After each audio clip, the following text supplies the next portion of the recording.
What would happen if the housing market crashed? An increasingly common attitude held in particularly young non-homeowners is one completely disenchanted with the property market, similar to how many people felt about the banks after the global financial crisis. Let them all fail, let prices fall so that we can hope to one day afford to run in the race and pay off a mortgage. It's the logical conclusion of all the popular crowds, cutting or pausing immigration to decrease consumer demand, abolishing negative gearing and capital gains concession to decrease investor demand, or relaxing zoning laws to increase supply. All of these things aim at making housing more affordable, implicitly meaning a dramatic decrease in house prices. When people talk about when boomers got to buy a house for like $5, house prices are about 4 times the median income. Today, house prices are about 14 times the median income. For them to be back at that idealized ratio of 4 again, house prices would need to fall by 73%. Now, does that matter? The problem is that the housing market is built a bit insidiously, to the point where our economy is dependent on the performance, i.e. the price growth of the housing market, to stay alive. And this isn't about useless GDP figures either, this is about mortgages and banks.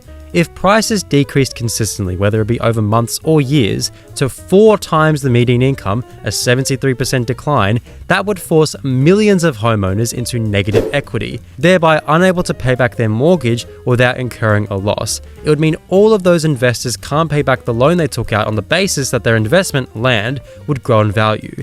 What that means is that banks all of a sudden have no one paying them back for all of the money they lent out to millions of people, meaning they fail. The banks fail, businesses go under, people lose their jobs, you have a really bad crisis, like what we saw during the global financial crisis, where, by the way, property values declined by 20% before the crisis, not 73%. Now, I'm not saying all of this to garner sympathy for bankers and investors. I'm pointing this out to show that our well-being is, whether you like it or not, perversely tied up in the market, and we can't fix this problem within that scope.